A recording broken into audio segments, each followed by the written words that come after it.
మహిమా తేజస్సు మెండుగా నింపి నూతన పరచు దేవా. మహిమా తేజస్సు మెండుగా నింపి నూతన పరచు దేవా.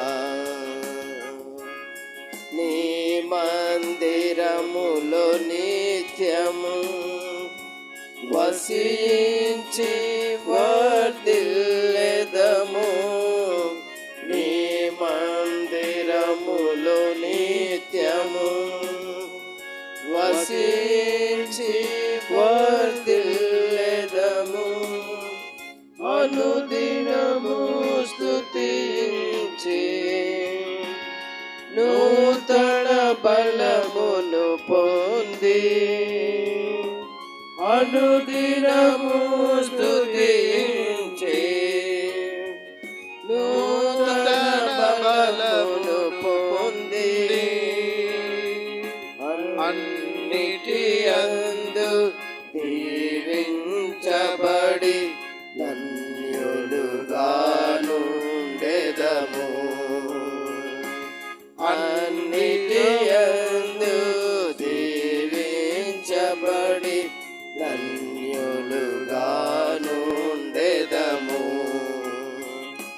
మహిమా మహిమా మహిమా నీకే. మహిమా మహిమా మహిమా నీకే. నీ మందిరము ఆది శృంగారం నీ ప్రజలందరికీ. మహిమా తేజస్సు మెండుగా నింపి నూతన పరచు దేవా. మహిమా తేజస్సు మెండుగా నింపి నూతన పరచు దేవా. నీ మందిరము.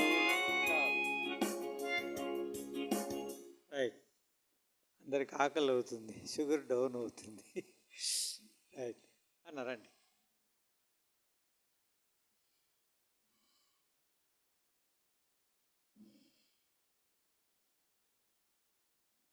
మనం ఒక 10 నిమిషాల్లో ఇదేంటి అనుకుంటున్నారా? ఫ్యామిలీ ప్రేయర్, కుటుంబ ప్రార్థన మన ఇళ్ళలో చేసుకుంటాం కదా.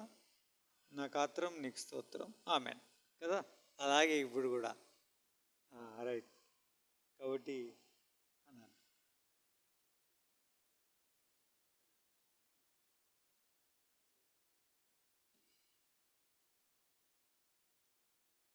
ఇలారా ఒక మార్చి కొన్ని చరణాలు కొన్ని వాక్యపఠనం చేసుకుందాం.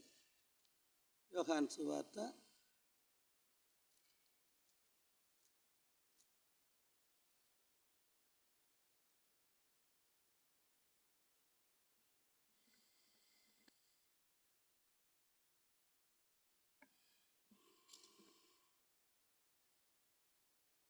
12వ అధ్యాయం మొదటి నుంచి 6 వచనాలు, 4 వచనాలు సరిపోతాయి. మొదటి నుంచి ఉత్తర ప్రత్యుత్తరాలుగా చదువుకుందాం. కాబట్టి యేసు తాను మృతుల్లో నుండి లేపిన లాజరు ఉన్న బేతనియకు పస్కా పండుగకు 6 దినములు ముందుగా వచ్చెను. అక్కడ వారు ఆయనకు విందు చేసిరి.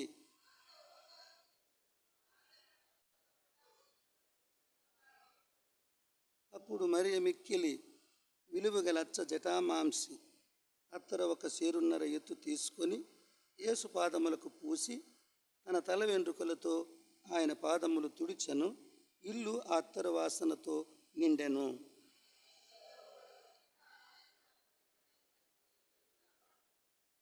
చాలు, ప్రార్థన చేసుకుని.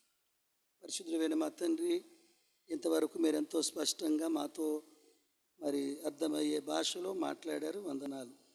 ఈ కుటుంబ ప్రార్థనలో కూడా మీరు మహిమ పొందమని యేసునామంలో అడుగుచున్నాం తండ్రి. ఆమేన్. వీళ్ళారా మరి ఈ కుటుంబ ప్రార్థన అనేది మనకు చాలా అవసరం.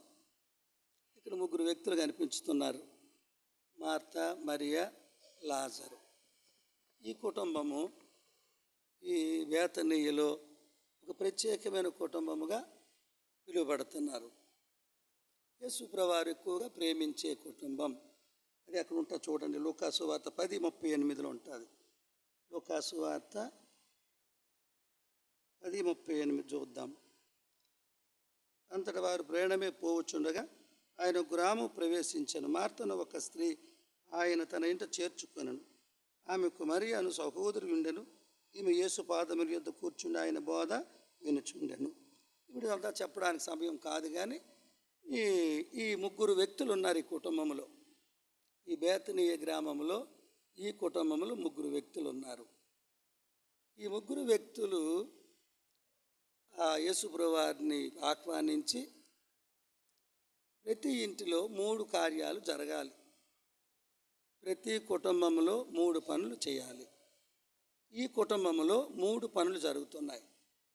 ఒకటవదిగా మార్త ఉపచారం చేస్తుంది, ఆతిథ్యం చేస్తుంది, పరిచర్య చేస్తుంది. ఆ కుటుంబంలో కుటుంబ ప్రార్థనలు చేయడం కాదు, అలవాటుగా లేఖనాలు చదివేసి అందరూ ప్రార్థన చేసి ఒక పాట పాడేసి ముగించేయడం కాదు. ఆ కుటుంబ ప్రార్థనలో ఈ కుటుంబం మరి దైవజనుడు కుటుంబం అవ్వచ్చు, విశ్వాసుల కుటుంబాలు అవ్వచ్చు. ఈ కుటుంబ ప్రార్థనలోనే పిల్లల్ని ఒక క్రమశిక్షణలోనే మనం పెట్టగలం. అది సంవత్సరం అబ్బాయి ఇప్పుడు సెల చూస్తున్నాడు. అది మనము నేర్పించాలి. పూర్వ దినాల్లో ఈ కుటుంబ ప్రార్థనల వల్లే కుటుంబాలు దీవించబడినాయి. పిల్లలు క్రమశిక్షణలో పెంచబడ్డారు. వాయిద్యాలు రావడం, పాటలు పాడడం, బైబిల్ పఠనం, బైబిల్ చదవడం, నేర్చుకోవడం, కంఠత వాక్యాలు చెప్పడం, ఇవన్నిటికీ కారణము కుటుంబ ప్రార్థన. అపవాది మన గృహంలో దూరముగా ఉండాలంటే కుటుంబ ప్రార్థన ఉండాలి. మొన్న మా సేవకురాలు నన్ను అడిగింది, ఎప్పుడు కుటుంబ ప్రార్థనలు చెప్తావు, ఎప్పుడు నీవు ఉండవు అయ్యా అన్నది నన్ను. ఎప్పుడు నీవు ఉండవు, మేము చేసుకోవడం అంటే నేను ఎక్కడున్నా అక్కడ కుటుంబ ప్రార్థన అవుద్దమ్మా అన్నాను నేను. అంటే ఆమె ఆలోచన ఏంటి, సేవకులు ఉండరు, మేము చేసుకోవడమే అనుకుంది ఆమె. కాదమ్మా, మరి మేము ఎక్కడికి వెళ్తే అక్కడ కుటుంబ ప్రార్థన జరుగుతుంది. మరి నేను ఒక సేవకుడిగా కుటుంబంలో కూర్చొని చేస్తే ఇంకా అవ్వదు కదా, నేను ఎక్కడెక్కడో ఉంటాను. కుటుంబ ప్రార్థన అనేది చాలా గొప్పది. నీ కుటుంబం 3 కార్యాలు చేయాలి. ఒకటవదిగా పరిచర్య ఉండాలి ప్రతి కుటుంబంలో. పూర్వ దినాలు ఎంతో పరిచర్య. నా దినాల్లో యేసుప్రభునమైన కొత్త దినాల్లో ఎంత బీదవారైనా ఆ సేవకుడు ఎంత పరిచర్యో తెలియదు. ప్రతి సేవకుని ఇంటిలో నిత్యము 10, 15, 20 మంది మా ప్రాంతాల్లో బొబ్బిలి, విజయనగరం, విశాఖపట్నం, శ్రీకాకుళం జిల్లా మా ప్రాంతాల్లో ప్రతి సేవకుడు ఎంత బీద సేవకుడైనా, బీద విశ్వాస అయినా ఆ ఇంటిలో ఎవరినో ఒకరిని ఆదరించడం, ప్రేమించి ఆదరించి వాళ్ళకి సువార్త ప్రకటించి ఆ ఇంటిలో ఒక వ్యక్తులుగా చేర్చుకొని, ఆ కుటుంబ ప్రార్థనలో ఒక వ్యక్తులుగా చేర్చుకొని వారికి యేసు ప్రభువుని పరిచయం చేయడం, చూపించడం జరుగుతుంది. ఎఫ్సీలకు రాసిన పత్రికలు అంటారు కదా, ఒక మాట చూడండి బాబు. ఎఫ్సీ 3:18 ఒక మాట ఉంటుంది, మనం ఏ కుటుంబము అనే మాట ఉంటుంది అక్కడ. ఎఫ్సీ 3:18 ఎఫ్సీలకు రాసిన పత్రిక.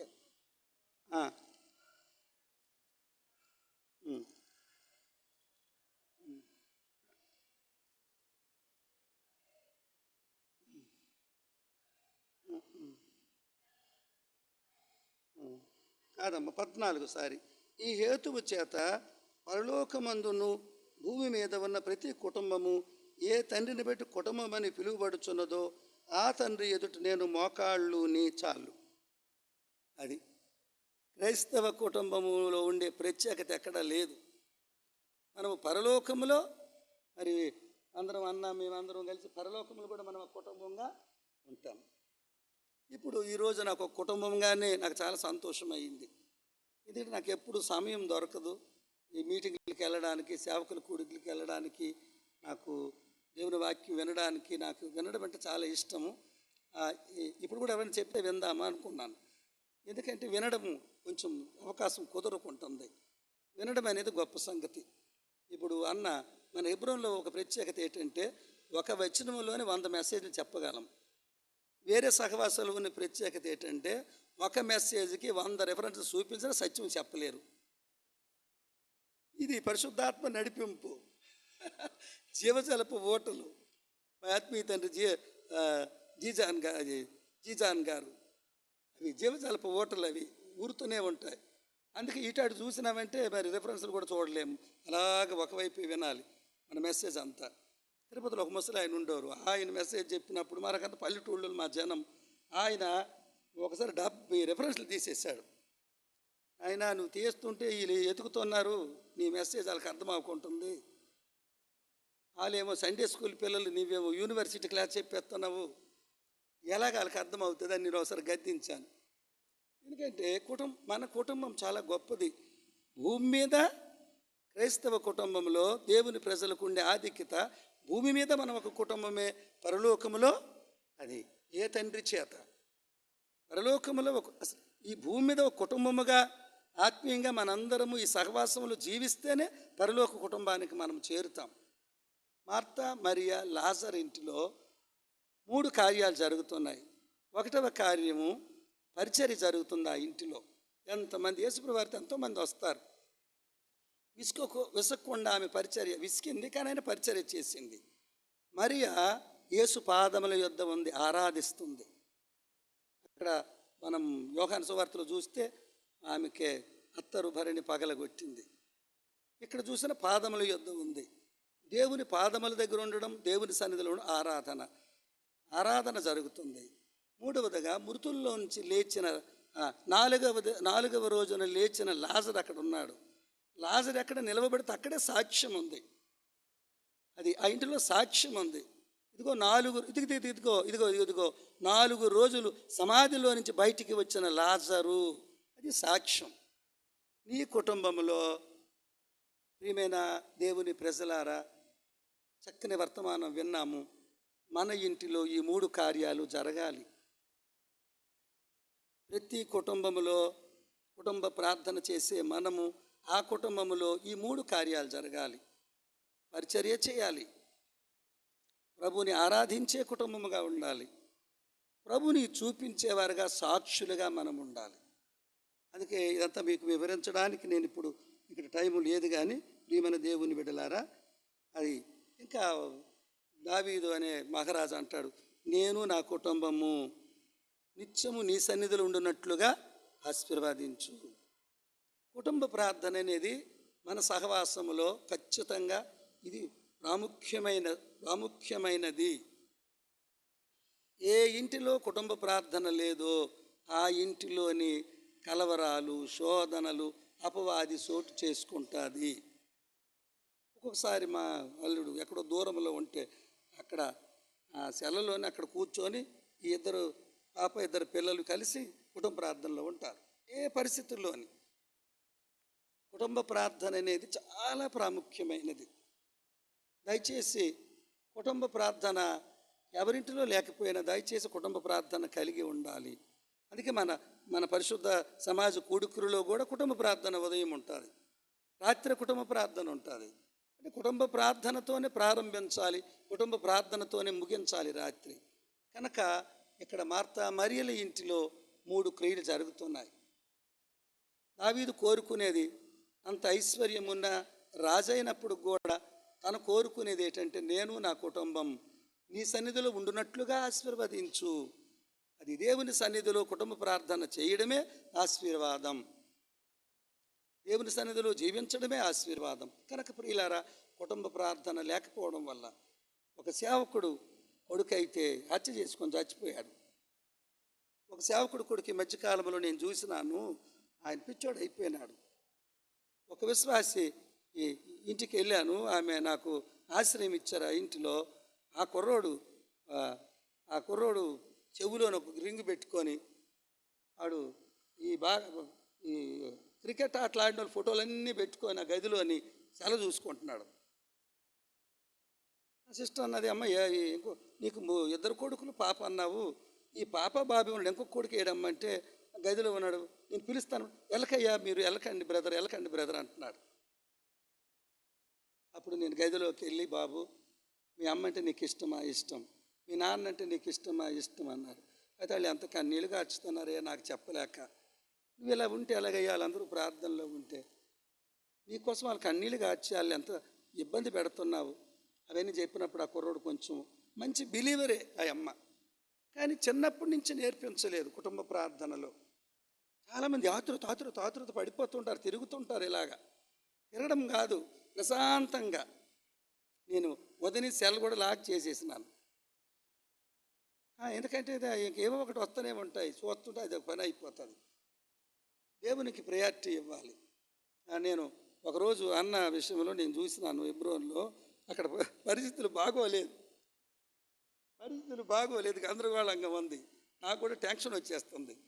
ఏటి గొడవలు, ఏటి పోలీసులు, ఏటి అప్పటికి టైం అయిపోతుంది, భోజనం కూడా రానివ్వకుంటున్నారు మందిరానికి. ఏటి ప్రభా అనుకుంటే ఈయన దర్జాగా హాయిగా ప్రశాంతంగా మెసేజ్ చెప్పుకుంటున్నారు. ఏమన్నా ప్రశాంతంగా మెసేజ్ చెప్పుకుంటున్నారు, అది మంచిది. ఆ సహోదరుడు, ఆ సేవకునికి ఆ మంచి ఆలోచన దేవుడు ఇచ్చాడు. కుటుంబ ప్రార్థన మనకి వృక్షం అది ఫలిస్తుంది, శాఖలుగా ఫలిస్తుంది. కుటుంబ ప్రార్థన, కుటుంబం కలిసి ప్రార్థన అనేది చాలా ప్రాముఖ్యమైనది. కలిసి రెఫరెన్స్లు, ఒకరికొకరు వచనాలు చదువుకోవడం, అందరూ కలిసి. ప్రతి ఇంటిలో కంజరు ఉండాలి, ప్రతి ఇంటిలో అన్ని సీయోను గీతాలు పుస్తకాలు ఉండాలి, ప్రతి ఇంటిలో అన్నిటికీ తెలుగు బైబిల్, ఇంగ్లీష్ బైబిల్ కూడా ఉంటే మంచిది. ఇంగ్లీష్ బైబిల్ చదువుతారు మీ పిల్లలు, తెలుగు బైబిల్ కూడా ఉండాలి. నిన్న మాకు బొబ్బిలో ఒక పెళ్ళి అయ్యింది, వాళ్ళిద్దరికి ఇంగ్లీష్ తెలుగు రాదు. అప్పుడు ఇంగ్లీష్ బైబిల్, తెలుగు బైబిల్ రెండు ఇచ్చి, బైబిల్ ఒక బైబిల్ కాదు వీళ్ళకి రెండేసి ఇవ్వాలి, బైబిల్ మార్చుకోవాలని చెప్పినాను. అప్పుడు రెండేసి బైబిల్ మార్చుకున్నారు. కనుక ఖచ్చితంగా దయచేసి వినండి, నీ కుటుంబం ఈ దినము నుంచి ప్రభువుకి ఏ రీతిగా పరిచర్య చేయగలవు. అతిథులకి, దేవుని బిడలకు, దైవజనులకు ఆతిథ్యం చేయాలి. నీవు ఒక సాక్షిగా బ్రతకాలి. ఎడు చూసిన ఆ సహోదరి, ఆ సహోదరుడు గొప్ప వ్యక్తులు. క్రైస్తవ జీవితంలో సాక్ష్యం పోయింది, అందుకే సంఘాలు చల్లారిపోతున్నాయి, విస్తరించడం లేదు. ఆ రోజు ఆ దినాల్లో పాటలు పాడుకొని సువార్త చేసుకొని వెళ్ళిపోతుంటే ఆ జూటు మిల్ దగ్గర పత్రికలు పంచోడు, రోజుకు ఒక వ్యక్తి మారిపోయేవాడు. ఎక్కడికి వెళ్ళి తిరుగుతుంటే, హిందువులకి వెళ్ళి అక్కడ పాటలు పాడుతుంటే, సీయోను గీతాలు పారిపోతుంటారు ప్రజలు. ఆ రోజుల్లో సాక్ష్యాలు బాగుండేవి, ప్రజలు మారిపోయారు, కుటుంబ సాక్ష్యం బాగుండేది. ఏ కుటుంబం గురించి ఆలోచించినా ఒక దీపస్తంభం పెట్టిన దీపం వల్లే ఉండేది ఆ కుటుంబం. ఎత్తైన కొండ మీద ఉండే ఇల్లు వలె, పట్టణం వలె ఉంది ఆ కుటుంబం. లోకానికి ఉప్పు వలె ఉంది ఆ కుటుంబం. అందుకు ఆ కుటుంబాన్ని బట్టి, సాక్ష్యాన్ని బట్టి సేవ విస్తరించింది ఆ రోజుల్లో. కనుక కుటుంబ సాక్ష్యం లేదు, కుటుంబ ప్రార్థన లేదు, కుటుంబంలో ప్రేమ లేదు, ఐక్యత లేదు. అందువలన ఐక్యత లేనప్పుడు ఆశీర్వాదాలు రావు. కనుక దయచేసి మన కుటుంబం ప్రభువును చూపించే సాక్షులుగా ఉండాలి, అనేకులకు పరిచర్య చేయాలి. ఎవరికాలే ఇప్పుడు ఏ ఇంటిని చూసినా ఒక సేవకుడు వచ్చే పరిస్థితులు లేవు. నలుగురు సహోదరులు పిలిచి ప్రార్థించే రోజులు లేవు. అయ్యా ఈ రాత్రి మా దగ్గర ఉండండి అనే రోజులు లేవు. మరి ఎలాగ దీవించబడతావు? నీ కుటుంబం ఏ రీతిగా దీవించబడతారు? సేవకులు వచ్చారు, ఒకరోజు నీ కుటుంబంలో ఉంటే ఆ సేవకులు నీ పిల్లలందరికీ కొన్ని హెచ్చరికలు చెప్తారు, ఆ కుటుంబం బాగుపడుతుంది. కనుక దయచేసి ప్రియమైన సంఘమా, ప్రభు పేరట మీ అందరికీ కుటుంబ ప్రార్థనలో తెలియచేసింది, నీ కుటుంబంలో ఆతిథ్యం ఉండాలి, నీ కుటుంబంలో సాక్ష్యం ఉండాలి. ఇంకా లాజరు ఏం చెప్పని అవసరం లేదు. 4 రోజులు సమాధిలో నుంచి లేచిన లాజరు మరి గురించి చెప్పడం అవసరం లేదు. యేసు పాదాల దగ్గరే కూర్చుంది, విలువైన అత్తరు ఆయన పాదములకు పూసి ఆరాధించింది. కనుక ఈ స్థితిలో ఉండాలని ప్రభు పేరట తెలియచేస్తూ ఈ కొద్ది మాటలు దేవుడు దీవించునుగాక. ఆమేన్.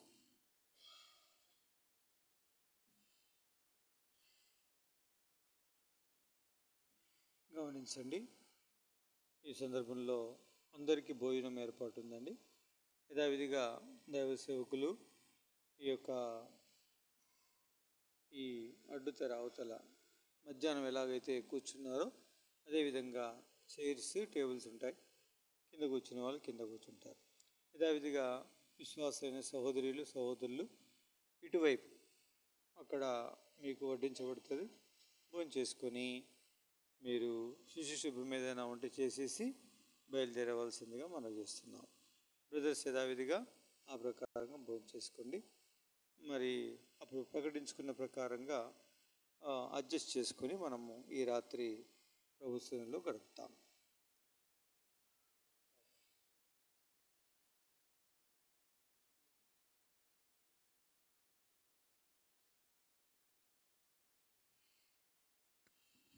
ప్రియమైన పరలోకపు తండ్రి, పరిశుద్ధమైన దేవస్తోత్రం ఇచ్చిన ఈ యొక్క కుటుంబ ప్రార్థన బట్టి నీకు వందనాలు నాయనా.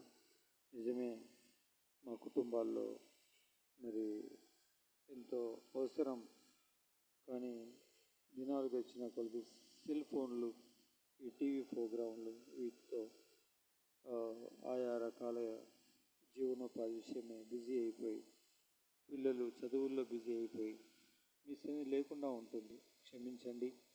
ఆ రీతిగా కాకుండా మా కుటుంబాలు సాక్ష్యం కలిగిన కుటుంబముగా, ఆరాధించే కుటుంబముగా, ఆ ప్రకారంగా మీ సన్నిధానంలో గడిపేటువంటి మరి కుటుంబముగా, పరిచర్య చేసే కుటుంబాలుగా ఉండగలటకు మమ్మల్ని దీవించమని, మీ సన్నిధిలో నిత్యం ఉండులాగున మమ్మల్ని దీవించమని, కరుణించమని దావీదు ప్రార్థన ఏం చేస్తుండగా మమ్మల్ని జ్ఞాపకం చేసుకోవాల్సిందిగా వెళ్తున్నారు. బిడ్డలు తోడయిండు, పోయిన సావాసం దీవెనకరంగా చేయమని యేసు నామములో ప్రార్థించి వేడుకుంటున్నాం తండ్రి, ఆమేన్. మన తండ్రి అయిన దేవుని ప్రేమ, కుమారుడును పరిశుద్ధాత్మ అన్యోన్య సహవాసము వాక్యమునికి తెలియని వారికి అందరికీ సదాకాలము తోడై ప్రభు మహిమ కొరకై సంపూర్ణులుగా మనల్ని సిద్ధపరచును గాక. ఆమేన్. గమనించండి, రేపు మధ్యాహ్న భోజనంతో దైవ సేవకుల కూడిక అయిపోద్ది. మనకు మాత్రము అన్నగారు వాళ్ళు ఉంటారు.